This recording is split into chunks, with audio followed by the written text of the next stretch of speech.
Injustice anywhere is a threat to justice everywhere. Martin Luther King Jr. The night before her life fell apart, Maria tucked her 4 children into bed, kissed their foreheads, and had no idea that by morning, a single informant's lie would turn her into a criminal in a system that cared more about conviction rates than the truth. Her oldest, Sophia, was 9. She asked if they could have pancakes in the morning. Maria smiled and said yes, brushing a strand of hair from the girl's face. The twins, Miguel and Rosa, were already asleep, their small bodies curled together under a worn quilt. And 3-year-old Daniel clutched his stuffed bear, his breathing soft and steady in the dim glow of the nightlight dot. Maria stood in the doorway for a moment longer than usual, watching them. She didn't know why. Maybe it was exhaustion from her double shift at the diner. Maybe it was the weight of bills piled on the kitchen counter. Or maybe, somewhere deep in her bones, she sensed what was coming. Outside, the Texas night was still. In the small town of Mesquite Falls, population 5,200, nothing much happened after dark.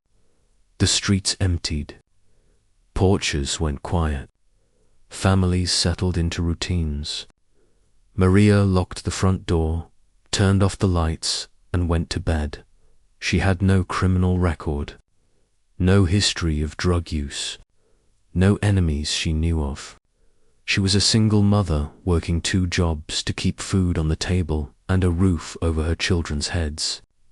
She paid her rent on time, attended parent-teacher conferences, and volunteered at the church bake sale every fall by dawn. None of that would matter if stories like this move you stories of ordinary people caught in extraordinary injustice, subscribing. Your support helps us bring these forgotten voices to light. The police came at 6:47 a.m. Maria was still in her nightgown when the pounding started, loud, aggressive. She stumbled to the door and opened. It defined 6 officers in tactical vests, hands on their weapons. They didn't explain. They told her to turn around, and before she could process what was happening, cold metal cuffs bit into her wrists. Sophia appeared in the hallway, rubbing sleep from her eyes, and stopped cold. The twins peeked around the corner. Daniel started to cry. One officer recited her rights in a monotone voice. She was being arrested for conspiracy to distribute controlled substances.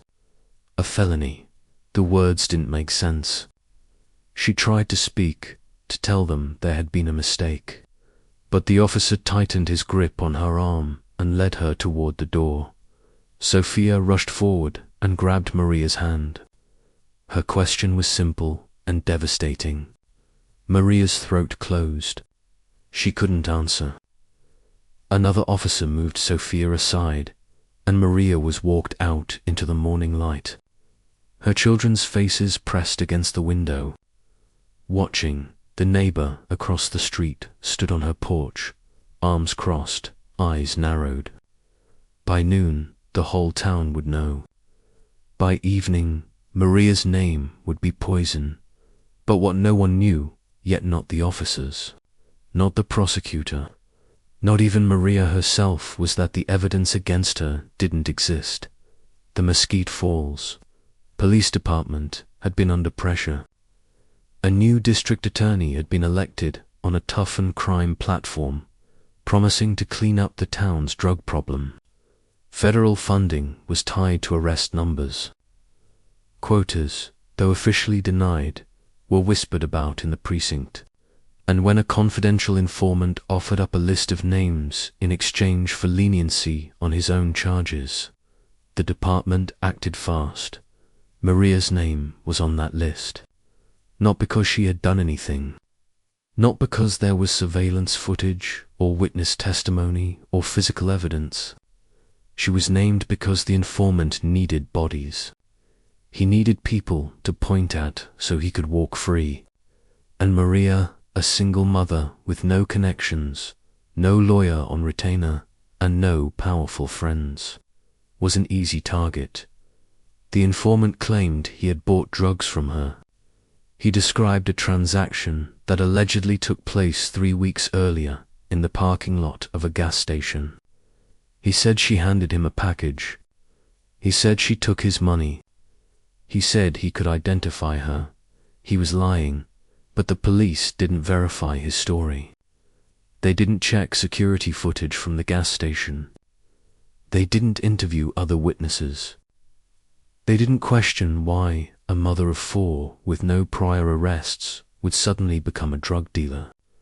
They took the informant's word, typed up an affidavit, and obtained a warrant, because in their system, an arrest was a statistic, a conviction was a success, and the truth was negotiable.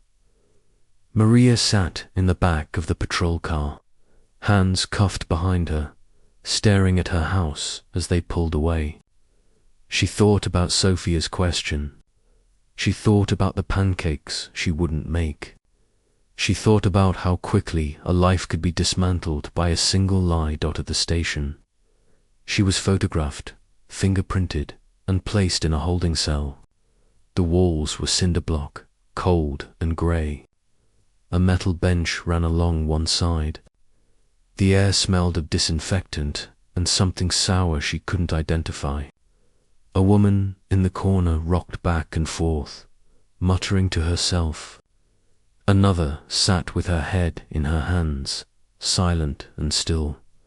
Maria didn't cry. Not yet. She kept thinking there would be a moment when someone realized the mistake. A detective would check the facts. A supervisor would see that her name was spelled wrong on the charging documents. Maria Sanchez instead of Maria Sanchez. They would notice that the address listed wasn't even hers. They would listen to the tape and hear that the voices were male, not female. Someone would fix this. Someone had to, because this couldn't be how the system worked. This couldn't be real. She had paid her taxes. She had followed every rule. She had never even gotten a speeding ticket.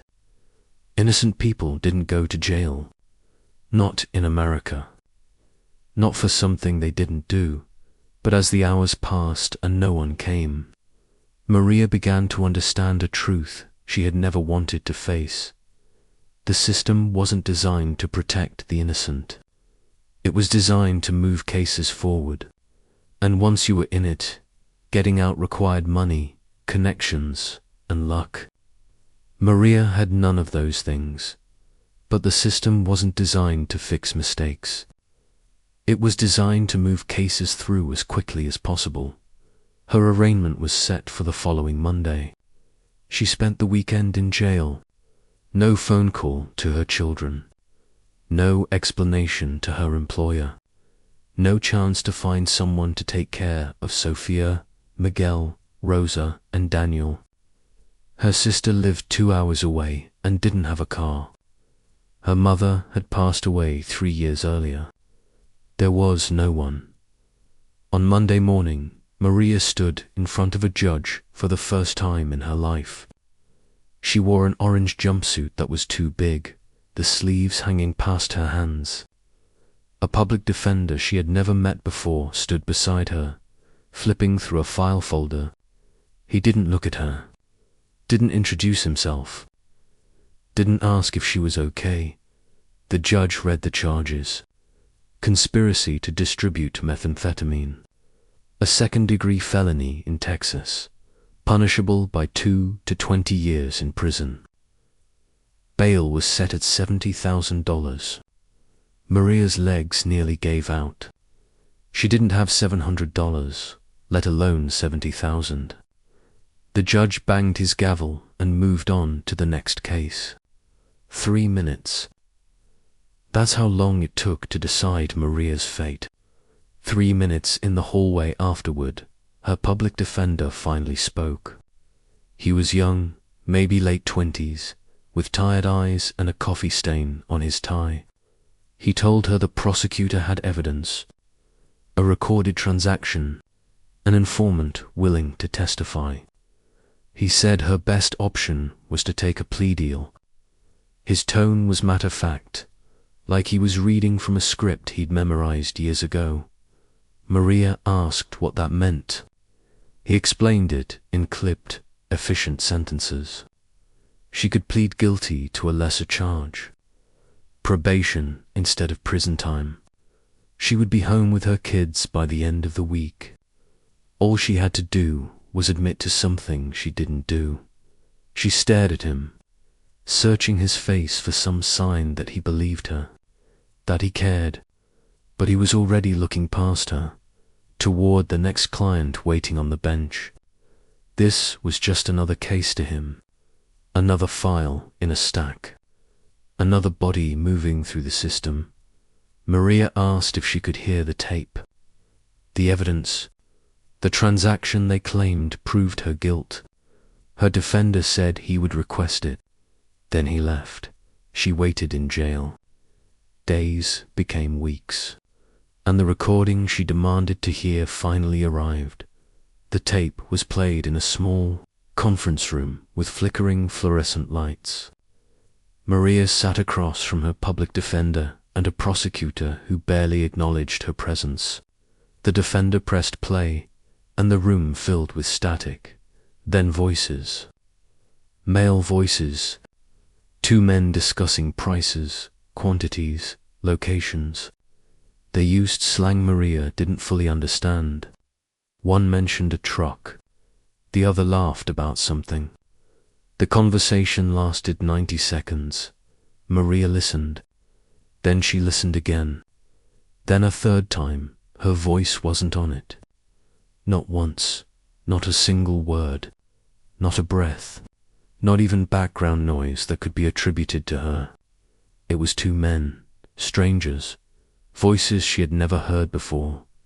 She looked at the prosecutor and said it clearly, her voice steady despite the panic rising in her chest. That wasn't her. The prosecutor didn't blink. He said the informant identified her as the middleman, that she facilitated the transaction, that her voice didn't need to be on the tape for her to be complicit. Maria's defender shifted in his seat.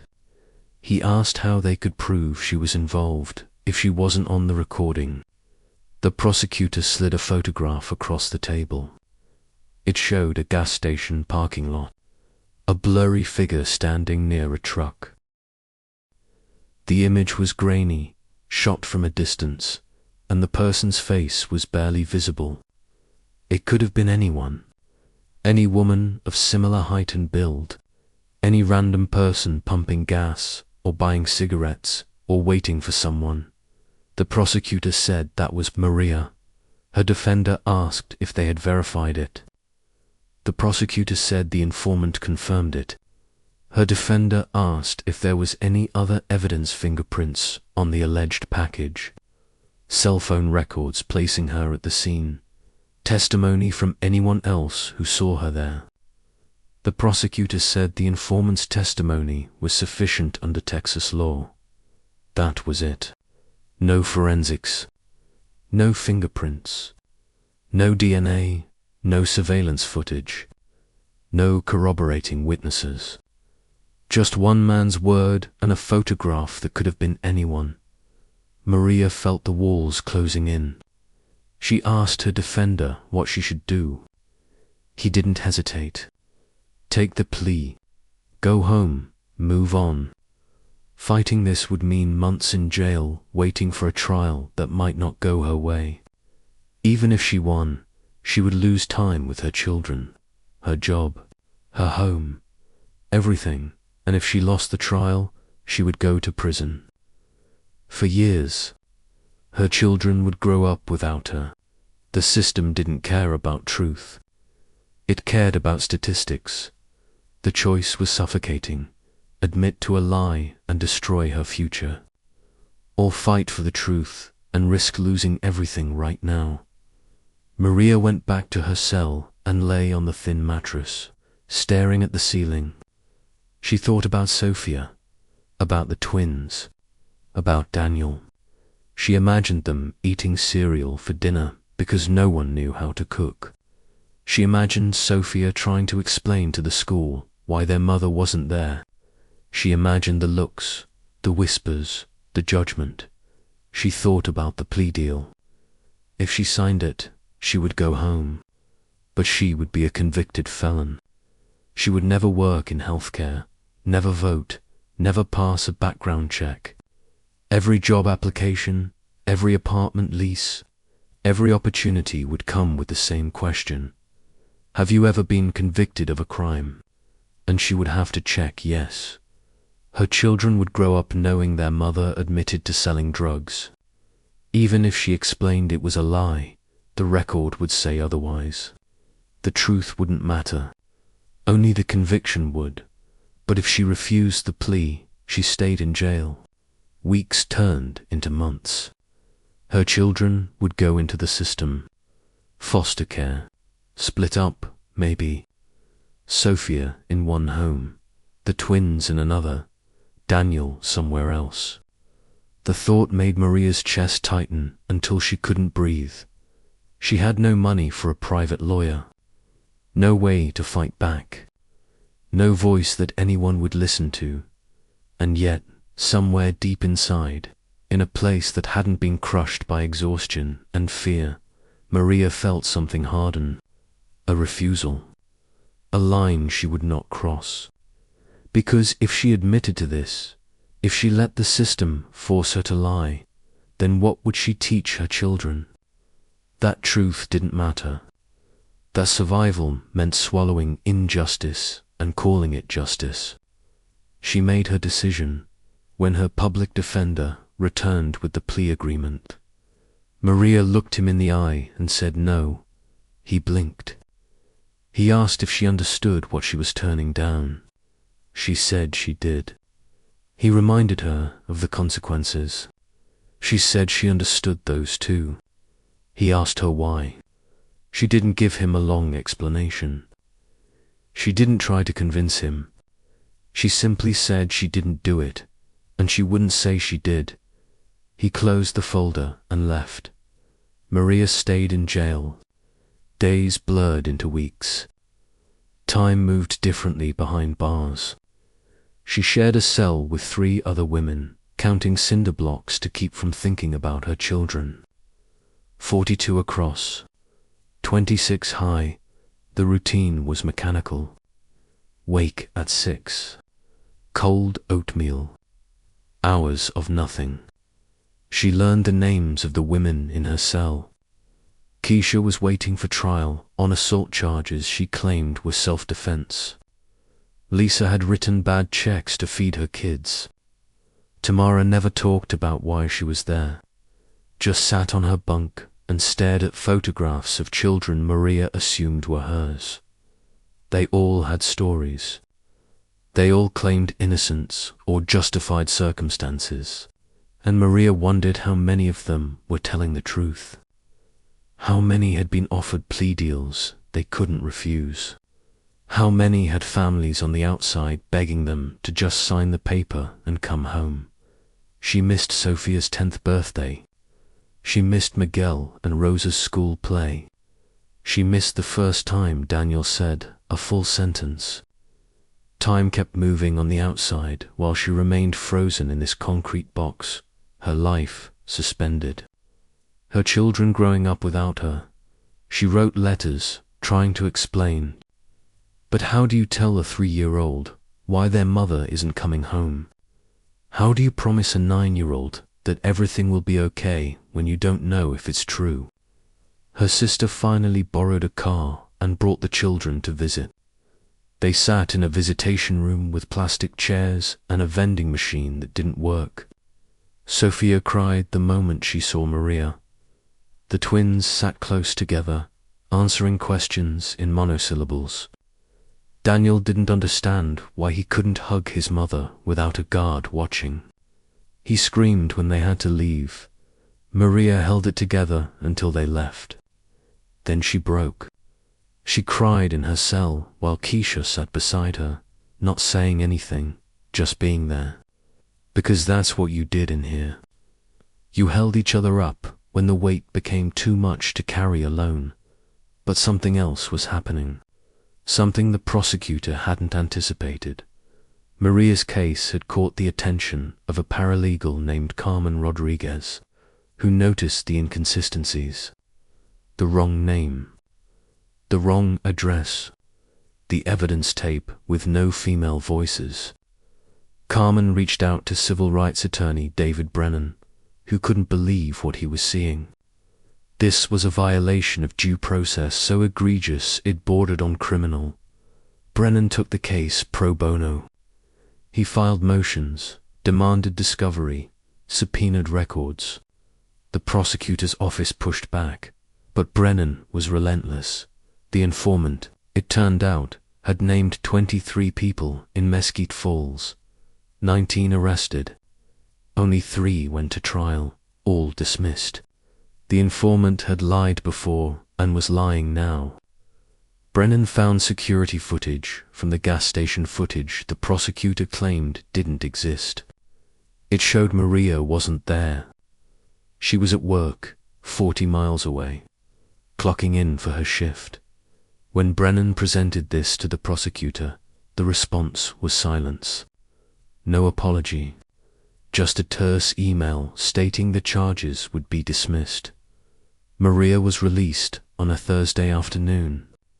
She had been in jail for 6 weeks. When she walked out, Carmen and Brennan were waiting. So was her sister. So were her children.